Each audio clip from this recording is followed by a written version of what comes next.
Jambo si jambo, shukran sana kwa kuzichagua na kuzienzi taarifa zetu siku wa leo. Jina langu ni Fiona Kenga, msaidizi wangu katika meza ya lugha ishara jina lake ni Josephine Oko. Tuko na mengi tumekuandalia, lakini kabla tuja kutaarifu yale yote ambayo tumeweza kuyapa kipaumbele usiku wa leo, wacha mwanzo tupate yaliyomo.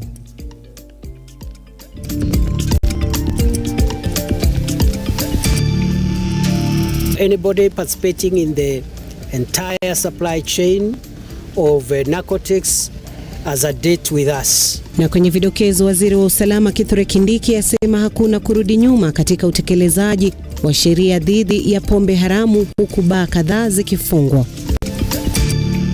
Kwingineko, serikali ya Marekani yawaorodhesha watu mashuhuri na kampuni za kibinafsi humu nchini kama wafadhili wa kundi la kigaidi la Al-Shabaab. Diwani mteule wa bunge la kaunti ya Narok kapoteza kiti chake baada ya mahakama kubatili uteuzi wake.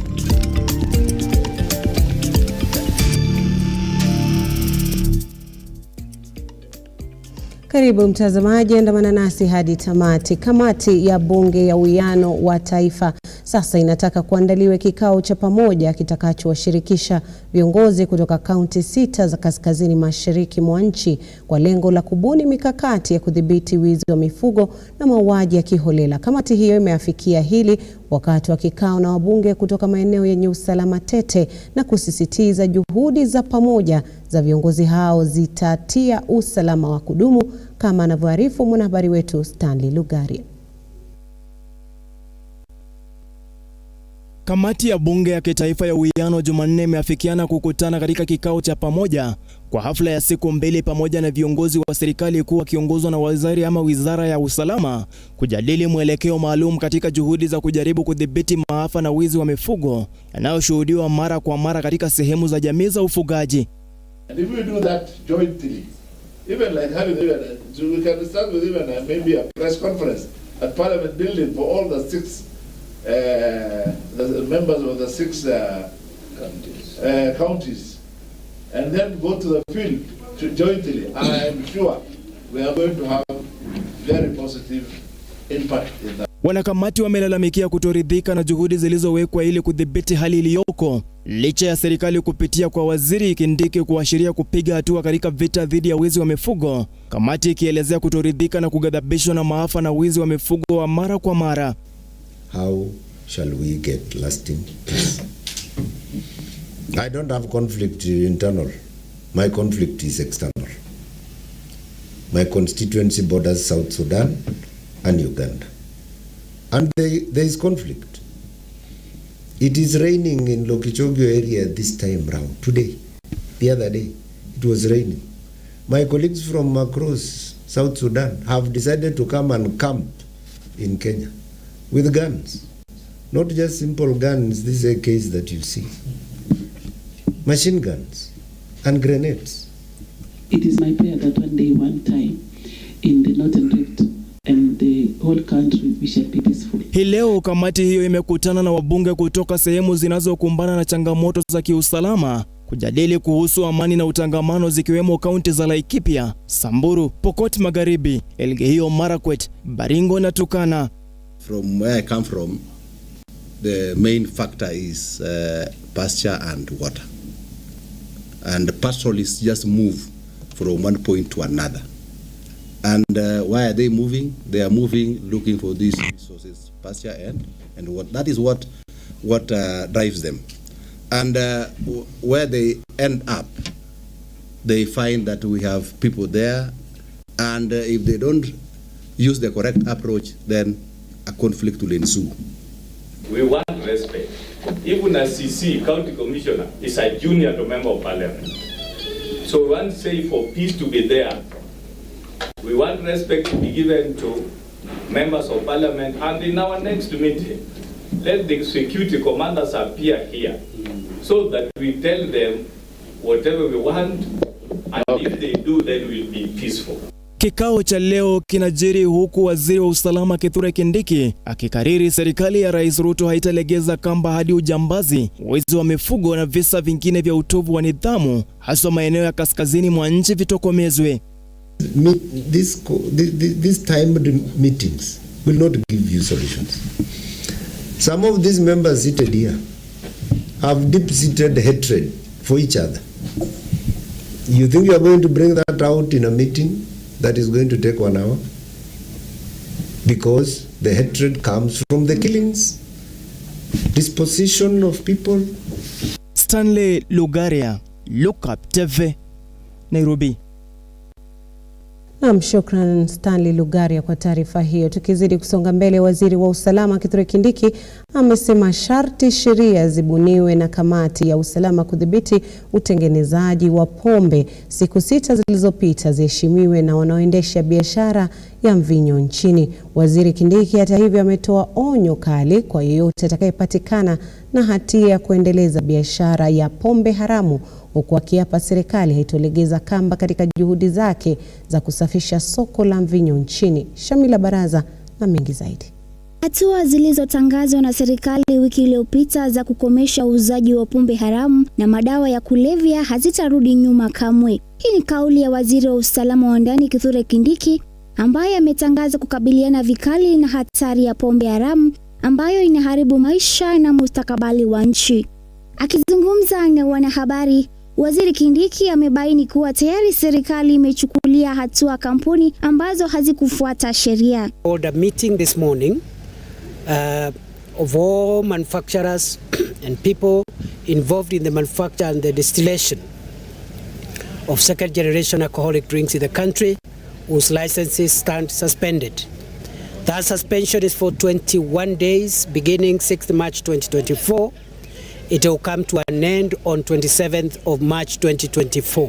Kindiki amepongeza sheria na utaratibu uliowekwa na kikosi cha usalama na kusema taifa limeanza kuvuna matunda ya juhudi hizo. Msako wa pombe na biashara hiyo haramu umedumishwa kote nchini na wenye kuendesha biashara hiyo kunyang'anywa leseni. So far we've registered huge successes across the country because part of the measures we also announced as government on that day was the closure of all unlicensed premises. Kindiki vile amepongeza maafisa wa polisi kutoka katika kaunti zote 47 pamoja na mashirika yanayohusika kupigana na pombe haramu, akiongeza kuwa wizara yake imechukua jukumu la kutembea katika kila kaunti ili kukagua jinsi kazi hiyo inavyoendeshwa. I want to take this opportunity to thank all the 47 county security and intelligence teams together with the other agencies who have been co-opted in this national effort, and we are going around the country supervising. Shamila Baraza, Lookuptv. Shukran Shamila Baraza kwa taarifa hiyo. Kamati ya fedha ikiongozwa na mwenyekiti Moses Kajwang imedokeza kuwa kuna ubadhirifu wa pesa za umma katika miradi mbalimbali katika kaunti ya West Pokot. Aidha, kamati hiyo inahoji miradi mingi ya kaunti hiyo ilizinduliwa bila ya kuwahusisha wananchi wake na kumtaka gavana Simon Kachapin kuwajibika katika utendakazi wake. Faith Charles na mengi zaidi.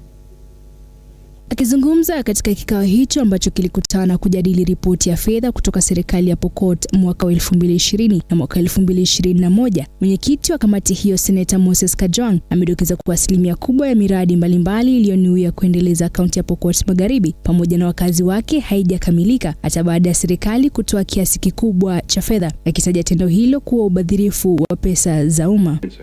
But in real sense imekuwa zizi la ng'ombe. And that is why when you tell us this building is complete, awaiting commissioning, value for money is only achieved when patients can come and find services there. So we still agree with the Auditor General that there is no value for money, even though the building could have been complete. Value for money from a dispensary is when it can dispense medical services. So Governor, you need to make sure that Propoi, Tapach, and the ICU, I think they are the same issue around value for money. It is not just about saying nimemaliza kujenga. Value for money is when it can serve the citizens of West Pokot.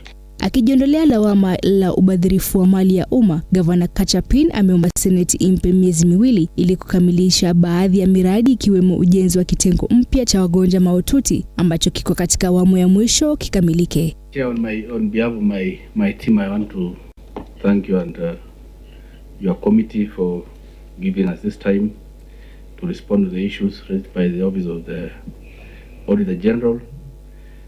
And I want to assure the committee that all the advices given and direction given, my administration is going to work on them and follow the procedures and follow the law. Faye Charles, Lookuptv, Nairobi. Na shukran Faith Charles kwa taarifa hiyo. Mwakilishi wadi aliyeteuliwa na chama cha Jubilee County ya Narok, Alice Kering, amepoteza kiti chake cha udiwani. Mahakama ya rufaa imekubaliana na uamuzi wa mahakama ya juu wa kubatili uteuzi huo kwenda kinyume na sheria. Kesi ya kupinga uteuzi wa Kering iliwasilishwa na Josephine Seneio Torome na wa chama hicho cha Jubilee. Hii hapa taarifa hiyo kwa uketo.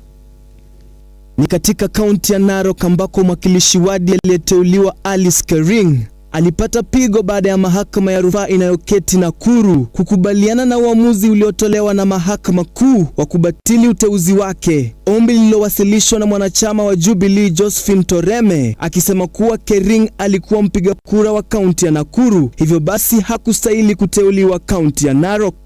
Mahakama ya rufaa ya Kenya imetupilia mbali ombi la Alice Kering kujaribu kupiga appeal ama rufaa juu ya ile uamuzi ya High Court ya Kenya ya Narok ya Justice Konyo, ambapo walisema kwamba yeye alikuwa amechaguliwa kwa njia isiyo halali ahudumu katika bunge ndogo la Narok. Josephine Torome aliyejawa na furaha baada ya uamuzi huo wa mahakama ya rufaa alishukuru mahakama kwa kutoa haki na kusema kuwa atatumia nafasi yake ili kuwawezesha wanawake kaunti hiyo kifedha, akiongeza kuwa ushindi huo ni wa wanawake wote wa Narok. Kwa mahakama pia ninasema ni asante, kwa sababu hii ni kuonesha kwamba kunakuwa na uwazi kabisa wa mahakama. Ninashukuru mahakama ya Kenya. Ninasema wamama wetu tuamuke na tujitie nguvu, kwa sababu hii ni kielelezo ya kwamba hatuwezi nyakuliwa kitu ambacho ni chetu. Kwa hivyo mama yoyote kaunti yote ya Narok asijidunishe, ajue ako na haki ya kutetea wamama wengine. Kufuatia uamuzi huo, Spika wa kaunti ya Narok Davis Dikir anatarajiwa kuapisha na kukabidhi mikoba ya ofisi kwa Torome, huku akitangaza kubatilishwa kwa kiti hicho. Msonye Onesmus, Lookuptv. Marekani sasa imeorodhesha kundi la Al-Shabaab kama mtandao wa kimataifa wa ulanguzi wa fedha na ugaidi. Marekani vile vile imeorodhesha mashirika na watu wanaoaminika kufadhili shughuli za kundi la Al-Shabaab humu nchini na katika maeneo mengine ulimwenguni. Kampuni ya usafiri wa mabasi ya Crown na kampuni ya Halal Group nchini Dubai ni mojawapo kati ya mashirika ambayo yanachunguzwa kwa ufadhili wa kundi hilo. Brenda Mai na mengi zaidi. Marekani imeorodhesha Halal Commodities yenye makao yake Dubai, inayojulikana kama Halal Group, kama mfadhili mkuu wa kifedha wa Al-Shabaab. Kemat Al-Najah General Trading yenye makao yake UAE inasaidia katika ulanguzi wa pesa kwa ajili ya Al-Shabaab. Faisal Yusuf Dini mwenye makazi yake nchini Kenya akifanya kazi kwa karibu na Mohamed Juma Alil Awale kama mfadhili wa kifedha wa Al-Shabaab, akisaidia kundi la Al-Halil na baadhi ya uongozi wake kuhamisha fedha kwa niaba ya Al-Shabaab. Mtandao huu wa Al-Shabaab unasemekana unazunguka sehemu tofauti ikiwemo pembe ya Afrika, Umoja wa Falme wa Kiarabu UAE na Cyprus, ambao huchangisha na kufuja fedha kwa ajili ya kufadhili ugaidi unaohusishwa na Al-Qaeda. Ujumbe huo kutoka OFA kunasema kuwa watu binafsi ndani ya mtandao huu ni pamoja na wafanyabiashara wenye ushawishi katika eneo hilo ambao wanatoa msaada wa kifedha kwa Al-Shabaab, kikundi cha kigaidi kilichohusika na baadhi ya mashambulizi mabaya zaidi ya kigaidi katika historia ya kisasa ya Afrika Mashariki. Uteuzi wa watu binafsi na mashirika chini ya agizo la utendaji kama ilivyorekebishwa unalenga kukata mtiririko wa kifedha wa shirika la kigaidi. Marekani imejitolea kufanya kazi na washirika wa kanda hili ili kung'oa mitandao ya ufadhili wa kigaidi na mashirika wanayotumia ili kutafuta na kuhamisha fedha. Hatua ya leo ni sehemu ya juhudi nyingi ya hazina kuunga mkono hujuma ya kiuchumi ya serikali ya Somalia dhidi ya Al-Shabaab, moja ya nguzo tatu katika kampeni yao ya kudhalilisha kundi hili baya la kigaidi. OFAC pia iliidhinisha makampuni yenye makao yake Dubai na Uganda. Halil Commodities yenye makao yake mjini Dubai, pia inajulikana kama Halil Group, ni mfadhili mkuu wa kifedha kwa Al-Shabaab, ambayo inategemea viongozi wa Halil Group pamoja na matawi yake nchini Somalia, Kenya, Uganda na Cyprus kuzalisha na kufuja fedha. Tanzu za Halil Group nchini Kupro ni pamoja na Halil Finance Limited, Halil Holdings na Halil Limited. Kikundi pia kina matawi nchini Kenya ambacho ni Halil Commodities Limited na Uganda Halil Commodities Limited, na kinafanya kazi kama Halil Electronics nchini Somalia. Makadirio ya hazina ya Marekani yaliweka mapato ya kila mwaka ya Al-Shabaab hasa kutoka kwa unyang'anyi na usaidizi wa kifedha kutoka kwa wafanyabiashara kuwa dola milioni 100. Brian Mwai, Lookuptv, Nairobi. Waziri mkuu wa nchi ya Haiti Ariel Henry amejiuzulu. Waziri huyo mkuu aliyekuwa nchini Kenya mwezi uliopita hajaweza kurejea nchini humo kutokana na ukosefu wa usalama. Ian Keitani anatuelezea mengi kuhusu kujiuzulu kwake na hali ilivyo nchini Haiti, huku maafisa wa usalama nchini Kenya wakijitayarisha kuelekea nchini humo kusaidia kudumisha amani.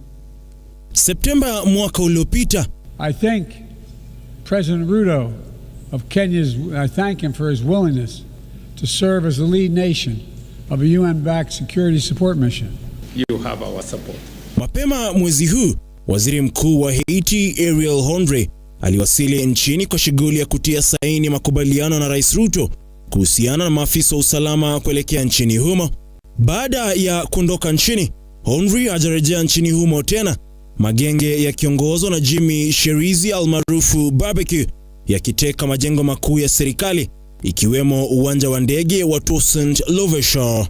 Hali tete ikiendelea kushuhudiwa nchini Haiti. Waziri wa usalama Kithure Kindiki hapo jana alisisitiza kuwa maafisa wa usalama wataelekea Haiti kutuliza hali. Kulingana na takwimu zilizotolewa mwaka uliopita, taifa la Haiti lina takriban maafisa wa usalama 9,000 wanaoshika doria katika taifa lililo na wananchi milioni 11.4.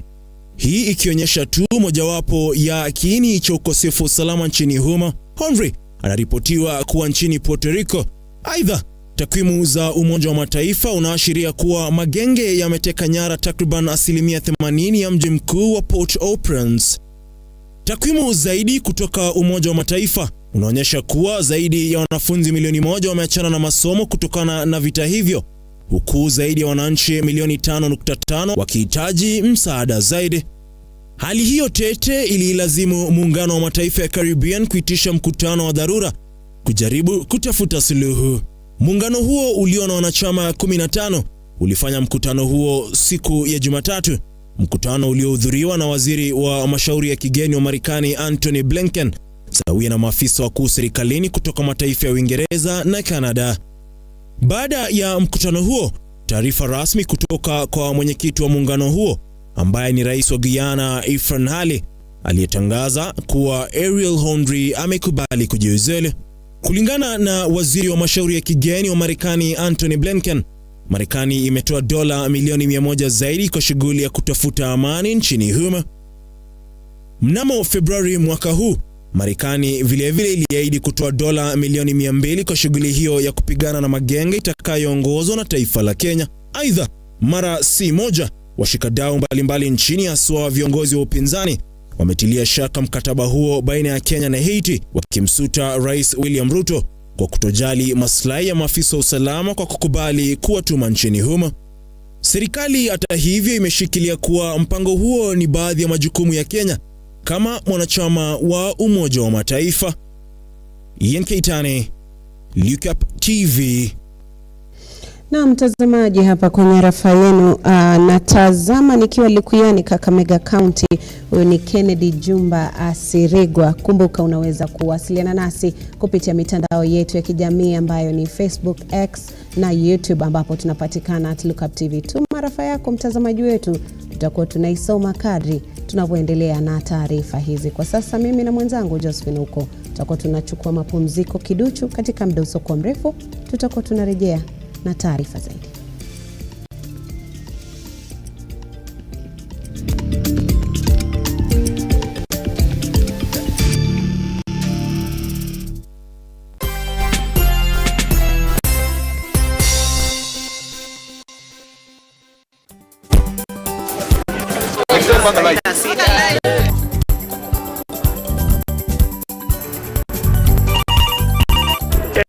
Mambo ni mawili, kufikisha, kumwaga na kurudi. Kulala ni mwaka mpya.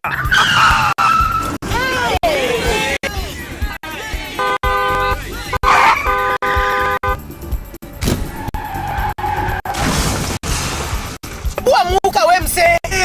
Nini mbaya? Wewe kwani uone vile dereva anaendesha gari vibaya? Lazima tususe. Anaendesha gari na kwa simu the whole time hata angalia barabara.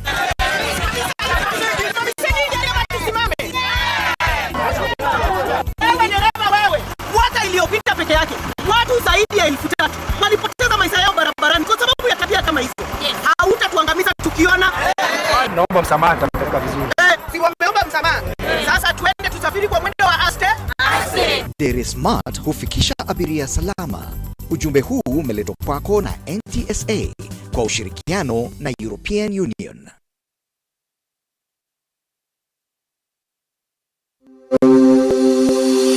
Open University of Kenya, which was chartered on the 3rd of August 2023, aims to revolutionize higher education by breaking down barriers such as cost, previous exam grades and geographical location through online open learning at the comfort of your home, job, etc., thus ensuring accessibility to education for all members of the society. In a nutshell, Open University of Kenya leverages technology to deliver education.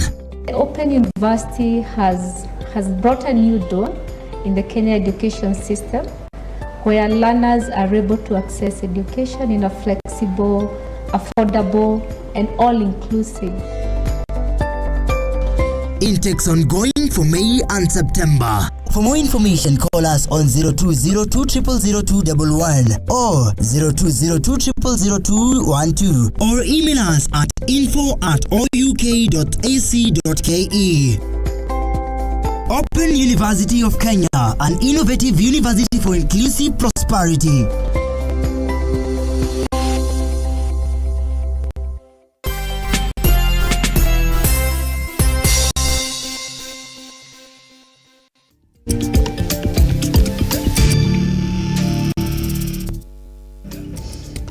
Karibu tena mtazamaji, tukutaarifu. Taifa la Kenya ni taifa ambalo limetambuliwa kuwa na wananchi ambao hawapendi sana kusoma vitabu au majarida mengine yaliyochapishwa. Washikadau katika sekta ya elimu hata hivyo wameanzisha mchakato wa kuchochea tamaa ya usomi nchini. Dishon Amanya ametuandalia taarifa hiyo. The notion of Kenya not liking reading, it is there, but we are trying to encourage them. Kumekuwa na dhana baadhi ya Wakenya hawapendi kusoma, swala ambalo limeathiri mawasiliano yao. Because it is the only way they can try and know the language of communication, especially in the examination that they do. Dhana hii potovu ambayo imeiweka taifa la Kenya kwenye ramani mbovu ya usomaji imefutiliwa mbali na wengi. So far, actually as a school and as a community we've really benefited, and the community and even the learners have really improved the literary skills which they didn't have initially. And basically what we are doing here is to partner with the African Library Project in Rongo University to inculcate a culture of reading to the students as well as improve literacy levels. Aidha, washikadau mbalimbali wakiwemo wale wa vyuo vikuu, shule za upili na zile za msingi wamejitokeza ili kuifanya swala la kusoma kuwa mazoea, hasa kwa watoto wanaopitia mchakato wa kuanza kuwasiliana. Kaunti ya Bungoma pia haijasazwa katika mradi huu wa kujenga maktaba shuleni ili kuwafaidi wanafunzi. We have started 4,000 libraries in 13 different countries. Currently we are working in Ghana, Malawi, Uganda, Kenya, Lesotho, South Africa, and Botswana. Wakizungumza katika shule ya upili ya wavulana ya Maliki, eneo bunge la Tongaren, kaunti ya Bungoma, kwenye mafunzo ya wakutubi, washikadau wa elimu wanaeleza kuwa bado idadi ya Wakenya wengi hawana mazoea ya kusoma. Chris Bradshaw, ambaye pia ni mkurugenzi wa African Library, anasema kuwa kaunti ya Bungoma tayari wamejenga maktaba 38 na wamefanikisha zaidi ya maktaba 4,000 barani Afrika. Now it is 20 years later and we have, with the help of our partners all over Africa and all of our volunteers in the United States, we have started 4,000 libraries in 13 different countries. Kulingana na kauli yake, Profesa Muganda Munio, mhadhiri katika chuo kikuu cha Kibabi, anadokeza kuwa kwa ushirikiano na shirika la ALP, zaidi ya shule 40 kaunti ya Bungoma zimekumbatia usomaji. We were able to come into this project in 2019, and through our partners with ALP, we have been able to reach out to a number of schools. So far, around 41 institutions have benefited from this program, 38 of them being schools and of course community libraries.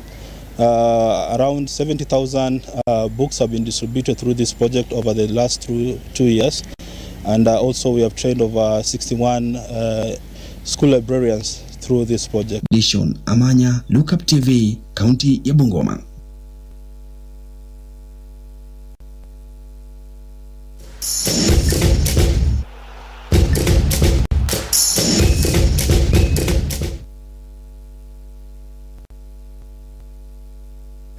Naam, wakati wa kudunda viwanjani, kampuni ya mawasiliano ya Safaricom imetoa udhamini wa kima cha shilingi milioni 25 kufadhili awamu ya 25 ya mbio za Lewa.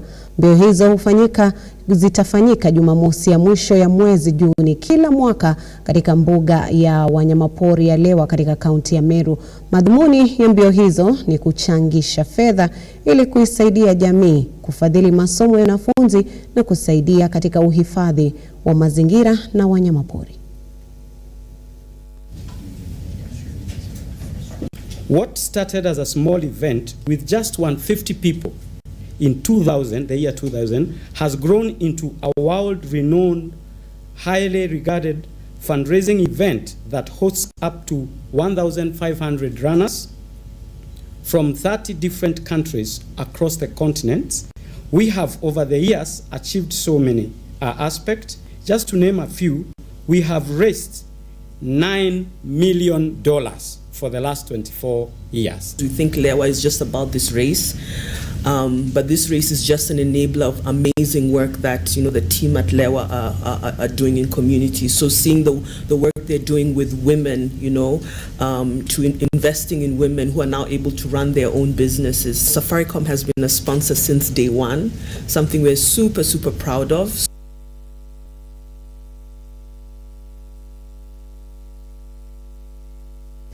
Timu ya taifa ya mchezo kabadi imeanza mazoezi yake katika harakati za kushiriki kombe la Afrika la mchezo huo humo nchini.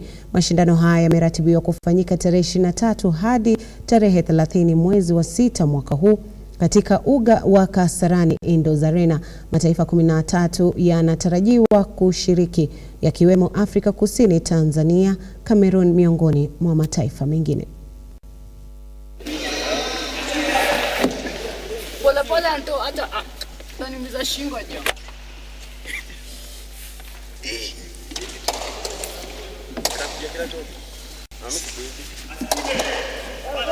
And games, so many players, and actually all the players are having much fitness, and so we are not that afraid, or we are not afraid of meeting our opponents or something. So I think we're just ready for it.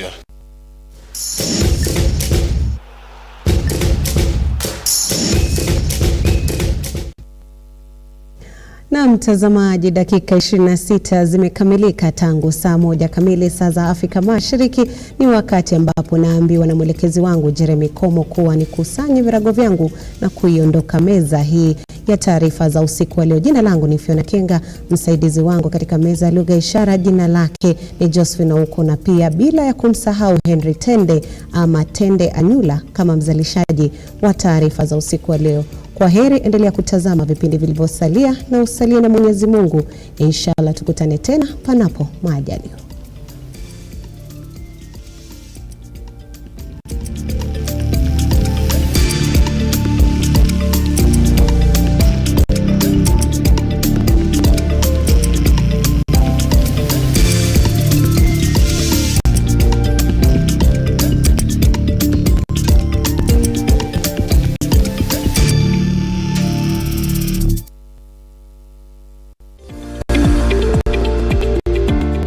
value your